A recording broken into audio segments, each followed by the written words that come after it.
पर पूर्ण पुरुषोत्तम इष्टदेव भगवान श्री स्वामीनारायण कथाना वक्ता श्री पूजनीय सांख्योगी बहनों यशस्वी एवा यजमान बहनों अने गामडे गामडेथी पधारेला दरेक वाला सर्वे सत्संगी बहनों डिवाइन मिशन थी पधारेला अमर रीटाबेन वगैरह युवती मंडल वडोदराना भक्तो सूरतना भक्तो यजमानो सौने भावथी जय स्वामीनारायण। वाला बहनों आ पर्वना हवे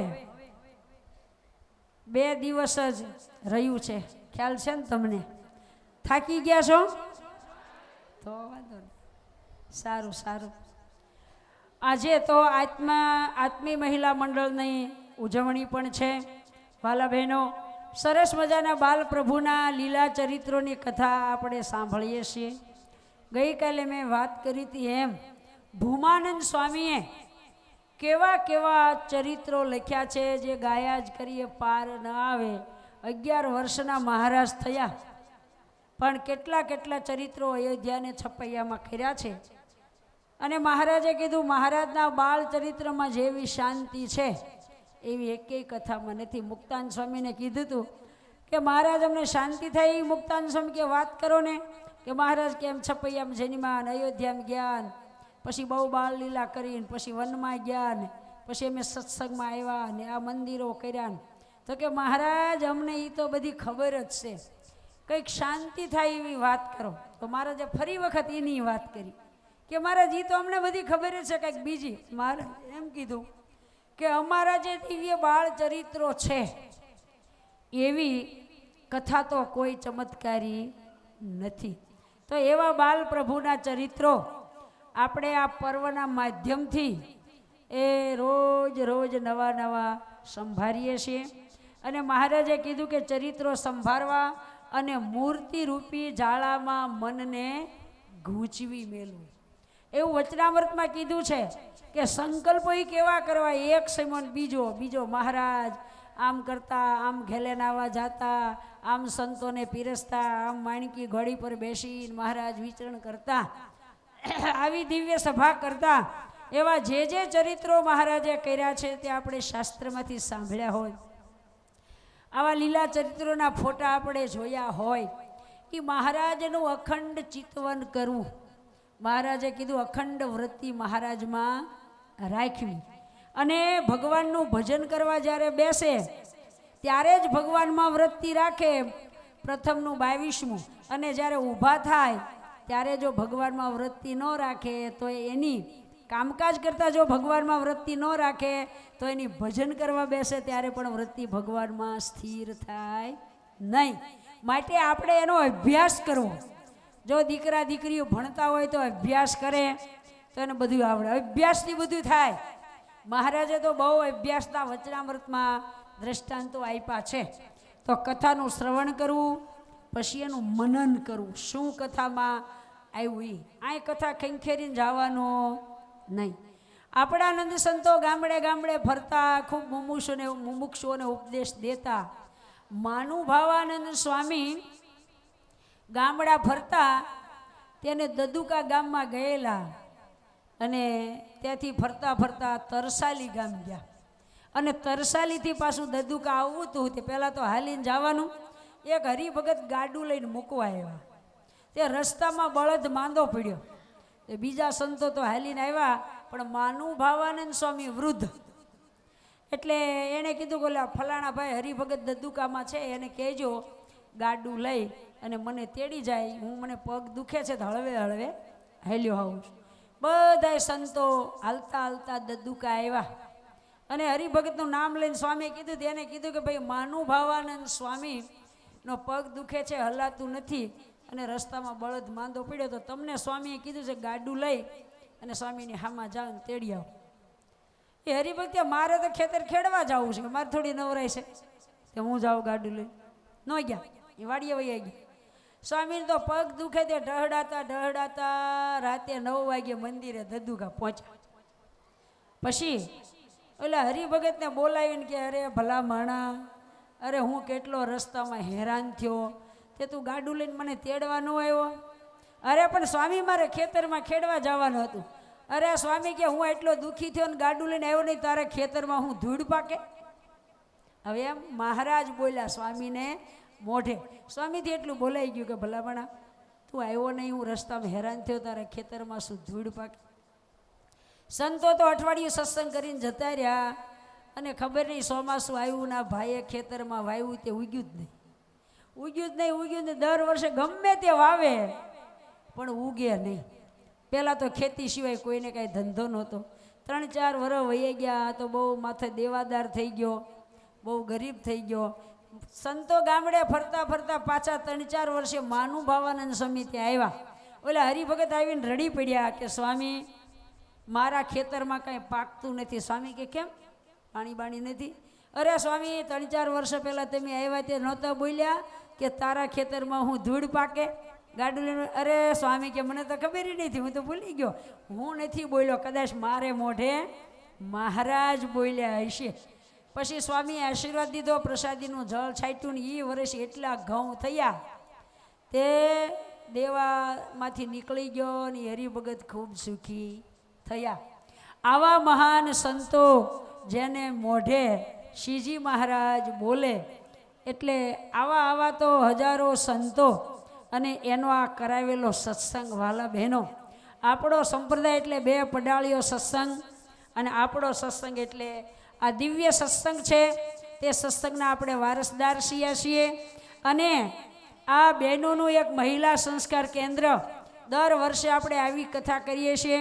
અને આમથી 12 મહિના અહીં તો 2-3 વખત મંદિરમાં કાયમ કથા થાય છે. તો આ કથા સાંભળ્યા પછી આપણામાં જે કોઈ પણ નિયમ ન પાળતા હોય તેની શરૂઆત કરી દઈએ. આપણામાં કોઈ કુટેવો હોય, બીજી તો કોઈ કુટેવ હોય નહીં, કાંઈ વ્યસન તો આપણે બેનનું હોય નહીં, ફેશન હોય. બરાબર? હું કાયમ કહું, તમને ખબર છે ને, ભાઈઓ છે ને એ વ્યસન મૂકે અને બાયું છે ને એ ફેશન મૂકે, ભયો થઈ જાય. બરાબર? પણ હજી આપણે પૂજા ન કરતા હોઈએ, માળા ન કરતા હોઈએ, મંદિરે દર્શન કરવા ન જતા હોઈએ, તો આવું બધું રાખવું. બરાબર? પછી રોજ ટકોર કરું છું કે કુટુંબ પરિવારમાં આખી ફેમિલીમાં સંપથી રહેવું. ઘરના વડીલો હોય, સાસુ સસરા, એને આદરથી રાખવા. બરાબર? એના ગઢપણ પાળવા. સત્સંગની જે રીતિ છે એ પ્રમાણે વાલા બહેનો આપણે રહેશું તો આપણે સત્સંગી કહેવાયશું. કાંઈ 2 પૈસાની કંઠી બાંધીને જય સ્વામિનારાયણ એકલા કંઠી બાંધ્યા સત્સંગી થવાતું નથી. સત્સંગની આજ્ઞા પાળવાથી સત્સંગી કહેવાય છે. ભજન ઓછું થાય કે જાજુ થાય એનો કોઈ ઓછું થાય તો કોઈ વાંધો નહીં, પણ શ્રીજી મહારાજની આજ્ઞા શું છે, આપણે કેમ રહેવાય, આપણે શું કરાય, કેવી રીતે જીવન જીવાય, શ્રીજી મહારાજની આજ્ઞા અનુસાર એમાં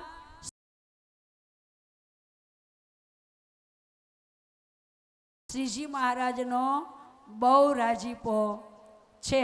બરોબર? તમે તમારા દીકરા દીકરીઓને ખૂબ ભણાવો છો.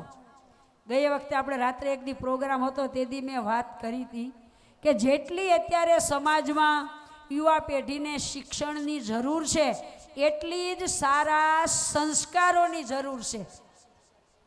એટલી જ સારા સંસ્કારોની જરૂર છે. જો એકલું શિક્ષણ હોય, અત્યારના જમાનાનું આધુનિક એકલું શિક્ષણ હોય અને એમાં સંસ્કાર ન હોય તો એ શિક્ષણ અધપતનને રસ્તે લઈ જાય. અને તમારા બાયુને તાન બધી હોય. કોઈ એમ ન કે મારી દીકરી સારી સંસ્કારી બને, ભગત બને, મારી દીકરીમાં ડૉક્ટર બનાવીશ, એન્જિનિયર બનાવીશ, સીએ બનાવવી છે, એવું બધા ઈચ્છા રાખે. મારી દીકરીને સારી સંસ્કારી બનાવવી છે ને એ માયું બહુ ઓછા ઈચ્છે. અને ઈચ્છતા હોય તો એમ કાંઈ અત્યારે દીકરીનો સંસ્કારી બને, નાનપણથી જો એવું વાતાવરણ આપ્યું હોય તો બને. લ્યો, અત્યારે મોટા મોટા જજ હોય, વકીલ હોય, ડૉક્ટર હોય, એ ઓછું ભણ્યા હોય. પણ તમને હમણાંનો 4 વર્ષ પહેલાંનો 2012નો દાખલો આપો. 2012માં અમે ગામડા ફરતા, વલસાડની બાજુમાં ટીકર ગામ છે. ઠીકર. ત્યાં એક વૃદ્ધાશ્રમ છે. હું તો જ્યાં વૃદ્ધાશ્રમ હોય ને એની મુલાકાતે પહેલાં જાઉં. અમે નાસિક ગયા હતા ને તો એ મોટા 2 ઠેલા ભરીને સફરજન લઈ અને નાસિકમાં એક વૃદ્ધાશ્રમ હતો, ડોસ્યું ડોહા બધે. એને ઘડીક ભગવાનની વાતો કરી આવું અને 2 ભગવાને આ પ્રસાદ દઈ આવું. અમેરિકા ગયા ને તો અમેરિકામાં 3-4 વૃદ્ધાશ્રમ છે ને તો એની બધી મુલાકાતે જાઓ અને બધા ડોસ્યુંને વાતો કરું. જ્યાં જ્યાં વૃદ્ધાશ્રમ હું ગમે ત્યાં જાઉં તો વૃદ્ધાશ્રમની પહેલી મુલાકાત લઉં, ભગવાનની વાતો કરું, પછી પૂછું કેમ છે. વૃદ્ધાશ્રમમાં બહુ સાચો તો રહેવાનું રૂમ હોય, ટકે ખાવાનું પીવાનું બધું બહુ સરસ હોય, પણ આખી જિંદગી ફેમિલી સાથે રહીને જુદા પડ્યા હોય ને. હું ડોસ્યુંને પૂછું ને તમારા દીકરા કેટલા, શું કરે છે દીકરા, ત્યાં બોર જેવડા આહુડા પડે હો. અને આપણે એમ તો ત્યાં સાચવતા જ હોય વૃદ્ધાશ્રમ વાળા, પણ છતાં માટે અને મા બાપની સેવા કરવી તો ફરજ છે. જે કીર્તન ગાયની તમને સંભળાવે છે. હવે એ વલસાડની બાજુમાં ટીકર ગામ, ત્યાં વૃદ્ધાશ્રમ, અને ત્યાં ગયેલા એક 80 વર્ષના દાદા. એને પૂછ્યું તો એ દાદાએ એવી રડતા રડતા વાત કરી કે એનો દીકરો અમદાવાદની મોટી કોર્ટમાં જજ છે. એણે કીધું હવે એ કેટલું ભણતર ભણ્યા છે તો એ જજ થયા છે, ન્યાયાધીશ. તો એટલું એ ભણતર ભણ્યા, પણ ગરીબ મા બાપના દીકરા એ બાપે મજૂરી કરીને દીકરાને ભણાવી અને એને જજ કર્યો. કેટલું ભણાવ્યું છે. અને પછી એ દીકરાને હજી પરણાવ્યો નહીં તે એની બા બીમાર પડ્યા ને ધામમાં ગયા. તો એ બાપે દીકરાને ભણવા માટે મજૂરી કરી, ભણાવ્યો અને પછી પરણાવ્યો. બરોબર, પુત્ર વધુ ઘરમાં આવી એટલે એની જજ સાહેબને કીધું કે તમારા બાપ ડોહા એ મારા ઘરમાં નહીં, એ હું એને નહીં રાખું. અરે પણ મારા બાપાને મારે અત્યારે ક્યાં, એણે કેમ મને ભણાવ્યો છે, કાળી મજૂરી કરી અને પેટે પાટા બાંધી મારા બાપે મને જજ કર્યો છે. તો કે નહીં, તમારો બાપ તો મારા ઘરમાં નહીં. 80 વર્ષના જેણે મોઢામાં કોળિયા દઈને મોટા કર્યા એ બાપનું ન મનાણું, પણ કાલ સવારની આવેલી પત્નીનું મનાણું અને બાપને વૃદ્ધાશ્રમમાં મૂકી આવ્યા એ વલસાડ પાસે ટીકર ગામમાં. બરાબર, આવી ડોહા ત્યાં રહે અને એમાં અમે એ ગામમાં ગયા. તે પછી બધા ડોહા ડોસ્યું હતા, તમે ત્યાં ગયા. બાપાને પૂછી, બાપા બોર આ જેવડા આહુડા પડવા માંડ્યા કે બેન મારો દીકરો અમદાવાદની કોર્ટમાં જજ છે, પણ હું અહીંયા આ વૃદ્ધાશ્રમમાં ટુકડા ખાઉં છું. અને એ બધી વાત કરી કે એને મેં કેમ મોટો કર્યો.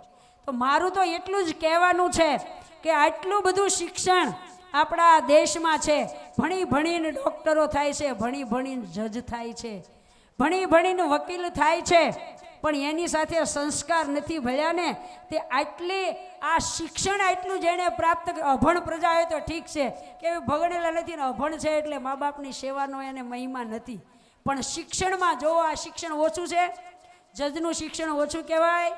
પણ કહેવાનું શું છે, દીકરા દીકરીઓના શિક્ષણની સાથે તમે સારા સંસ્કારો આપો.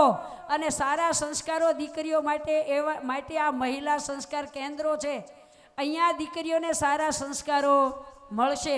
અહીંયા આપણે કિશોરી મંડળ, યુવતી મંડળ ચાલે છે, તો દીકરીઓને અહીંયા મોકલવાનો આગ્રહ રાખો. સારું હાલા બહેનો, હું સંસ્કારની તો કાયમ વાતું કરું છું અને તમને ખબર છે. અને પછી સંસ્કાર ન આપો પછી રોવા અમારી પાસે તમે આવો છો, કાંઈ વાંધો નહીં વાલા બહેનો. બીજું, એક દીકરી આમ શહેરની થોડીક ફેશનવાળી અને ખબર નહીં ગામડામાં સંબંધ કર્યો. કરો તેમ કોઈ દી? શહેરની દીકરી ગામડામાં હાહરે આવી. ગામડામાં તો પછી ભેહું હોય, ગાયું હોય, ગમાણ્યું હોય, વાસીદા પાણી આ બધું કરવાનું હોય ને. તે ગામડામાં આવી, ગામડાની રીતે. અત્યારની શહેરની છોકરીને કંઈક તમારો સંબંધ ગામડામાં નહીં, ગમે એવું સારું 100 વીઘા જમીન હોય તો ગામડામાં નહીં. શું શહેરમાં ભાળી ગયા શી ખબર? નહીં તો 10 બાયની 10ની રૂમ શહેરમાં હોય અને ગામડાના તો વીઘા એકના ફળિયા હોય, માથે દેશી નળિયા હોય, ભીતે સાણા હોય ને મળ્યા જેવા માણા હોય. પણ તો ગામડામાં ગમે એ ગામડામાં આવી. પછી એક દી હવારમાં હાવું કે કે બાપા કે વહેલા ઉઠી અને ભેંસને નીંદ નાખી આવજો, પછી આપણે દોવાની હોય ને તે હોવ તો એને નીંદની કાંઈ ખબર પડે નહીં, એટલે તો સવારે નીંદ નાખવા ગયા. તે ભેંસ તો સવારે ઉઠીને વાગોળતી હોય ને, વાગોળતી હોય ને મોઢાથી ફીણના ફોહા પડતા હોય. તે હોવ તો નીંદની બસ લઈને ગયા ને ભેંસ વાગોળતી હતી, મોઢે ફીણના ફોહા પાછા આવી આવ્યા. નીંદ નાખી દીધી ઠેકાણે, ઘરે આવ્યા, ઘરમાં આવ્યા. એ કે બેટા ભેંસને નીંદ નાખી? તો કે મમ્મી કે હજી ભેંસ તો બ્રશ કરે છે.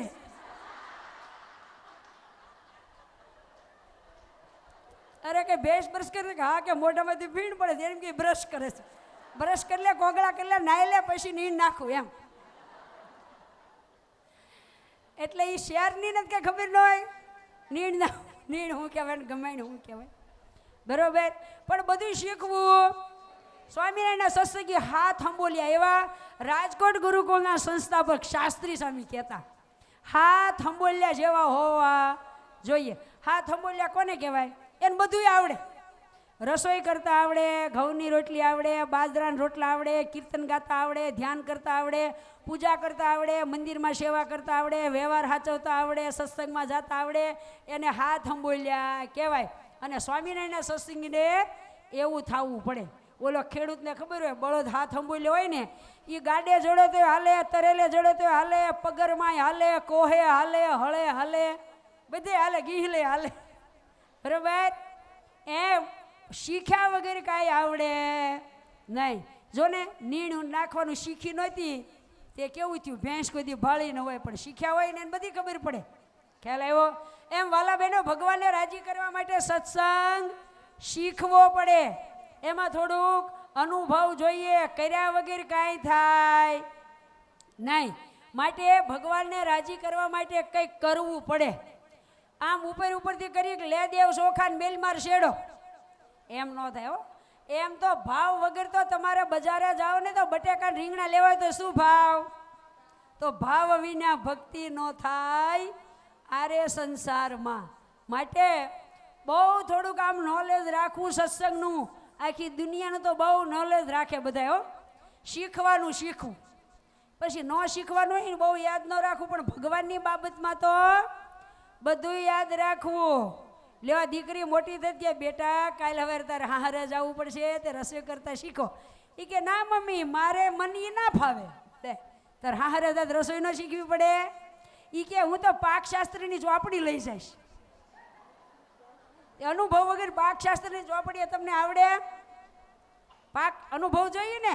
એ પાકશાસ્ત્રની ચોપડી લઈને હારે ગયા, તે એક દિવાળી મનમાં થયું લઈને માખણના ભજીયા કરું. તે ચોપડી વીખી તો માખણના ભજીયાની રેસીપી કાઢી કે ચણાનો લોટ લ્યો, એનું આમ રાબડું કરો, પછી માખણ તો ઓગળી જાય ને, તો કે માખણની ગોળી બનાવીને 1 ઘંટા ફ્રીજમાં મૂકો તો કઠણ થઈ જાય ને. હિન્દીમાં રેસીપી લખી હતી કે માખણની ગોળી બનાવ્યા પછી 1 ઘંટા ફ્રીજ મેં ડાલો. ભાઈ મને હિન્દી નથી આવડતું. તે 1 ઘંટા લખ્યું હતું ને, બાઈ છે મારી જેવી રીતે ભગવાનના મંદિરમાંથી ઘંટડી લઈને ફ્રીજમાં મૂકી ગઈ. પછી ભજીયા ગમે એમ કર્યા છે. સવારે હાહુ પૂજા કરવા માંડ્યા, તે ઘંટડી ક્યાં ચડે નહીં. એને વહુને પૂછ્યું કે બેટા કે મંદિરમાં ઘંટડી ક્યાં ગઈ? એ કે મમ્મી કે મેં તો કે ફ્રીજમાં મૂકી છે.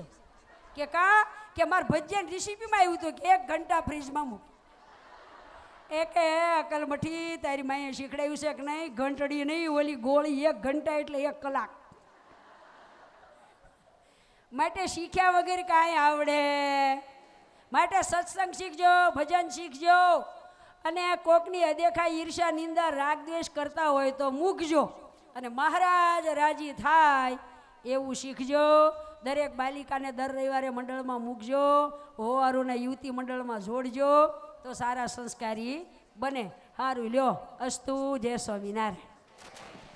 હે છપૈયા પૂરે ધર્મ ભક્તિ વર્તે છે નિર્મળ મન, આનંદમાં દિન જાય છે હે જેને શ્રી હરિ સરખા છે તન. એક સમય સંક્રાંતિ દિન ધર્મે કર્યો વિચાર, હે ટાઢે પાણીએ નાવું જોઈએ જલાશ્રય મોજાર. અવધ પ્રસાદજી મહારાજ રામશરણજીને ચરિત્ર સંભળાવે છે. છપૈયા પૂરે ધર્મ ભક્તિ વર્તે છે નિર્મળ મન, આનંદમાં દિન જાય છે જેને શ્રી હરિ સરખા છે તન. જેને ભગવાન જેવા દીકરા હોય અને આનંદમાં જ દિવસ જાય ને. અને મકર સંક્રાંતિના દિવસની આ ચરિત્ર છે. મકર સંક્રાંતિનો દિવસ છે. ધર્મદાદા શાસ્ત્રો બહુ જાણે ને એટલે બધાને બધી ભલામણ કર્યા કરે કે આ દિવસ આવે ત્યારે આ કરવું જોઈએ. તો મકર સંક્રાંતિના દિવસે ઠંડે પાણીએ નાવાનો મહિમા બહુ છે એમ ધર્મદાદાએ કીધું. ટાઢે પાણીએ નાવું જોઈએ જલાશ્રય મોજાર, નદીએ સ્નાન કરવા માટે જવું જોઈએ. ધર્મદાદાના કહેવાથી બંને પુત્રો ભક્તિ માતા, સુવાસિની ભાભી, મોતીરામ મામા, છપૈયા વાસીઓ બધાય નારાયણ સરોવરે સ્નાન કરવા ગયા. થોડીક વાર ત્યાં સ્નાન કરજો, કેમ કે સ્નાન કરતા થોડીક વાર લાગે ને. અને સ્નાન કરવાનો મહિમા બહુ મકર સંક્રાંતિના દિવસે. મકર સંક્રાંતિ એટલે સૂર્ય મકર રાશિમાં પ્રવેશ કરે ને એને સંક્રાંતિ કહેવાય. એક રાશિમાંથી બીજી રાશિમાં પ્રવેશવું એને સંક્રાંત એમ કહેવાય. મકર સંક્રાંતિના સ્વામી શનિદેવ છે. મકર રાશિના બધી રાશિના એક એક સ્વામી હોય. સૂર્યના પુત્ર એટલે શનિદેવ છે. સૂર્ય મકર સંક્રાંતિને દિવસે શનિને ઘેર મળવા માટે જાય એમ કહેવાય. એટલે મકર રાશિમાં પ્રવેશ કરે. પહેલા ધન રાશિમાં હતો એટલે ધનુર્માસ હોય. ધનુર્માસમાંથી મકર રાશિમાં આવે એટલે મકર સંક્રાંતિ કહેવાય. 12 મહિનામાં 12 રાશિ હોય અને 12 રાશિમાં સૂર્ય એક એક મહિનો એક એક રાશિમાં રહે. ઉત્તરાયણ આવે એટલે સૂર્ય ઉત્તરાયણમાં પ્રવેશ કરે એટલે આપણે ઉત્તરાયણ કહીએ. ઉત્તરાયણની અંદર મૃત્યુ શ્રેષ્ઠ કહેવાય. એક પૌરાણિક કથા, ભીષ્મ પિતામહે પોતે ઉત્તરાયણમાં દેહ ત્યાગ કરેલો અને ઉત્તરાયણનું મૃત્યુ શ્રેષ્ઠ ગણ્યું હતું. ભગીરથ રાજાએ જ્યારે તપશ્ચર્યા કરીને 60,000 પિતૃઓના મોક્ષ માટે જ્યારે ગંગાજીને પ્રસન્ન કર્યા ને ત્યારે પૃથ્વી ઉપર ગંગાજી લાવ્યા. અને એ ગંગાજી જ્યારે સમુદ્રને મળ્યા ને એ મકર સંક્રાંતિને દિવસે જ સાગરમાં ગંગાજીનું મિલન થયું. અને સાગરમાં ત્યારે બધા નાવા માટે જાય અને બહુ ભીડ થાય. અને ભારતની અંદર આ પ્રાચીન તહેવાર કહેવાય છે. તીર્થસ્થાનનો સ્નાનનો બહુ મહિમા, દાનનો પણ મહિમા. આ દિવસે મકર સંક્રાંતિને દિવસે તલના દાનનો મહિમા. જોળી પર્વ પણ કહેવાય. ગાયને ઘાસ ચારો પણ નાખવાનો મહિમા હોય. બ્રાહ્મણોને દાન દેવાનો મહિમા હોય અને પતંગ ચગાવવાનો પણ મહિમા હોય. જો ભારતમાં પતંગ બહુ ઉડાડાય ને એમાંય અમદાવાદમાં વિશેષ પતંગ ઉડાડવાનો બહુ મહિમા. એટલા માટે ઉત્તરાયણને દિવસે દેવતાઓનો દિવસ શરૂ થાય છે. એટલે બધાય શુભ શુકન માનીને દેવોનો દિવસ શરૂ થાય ને એટલે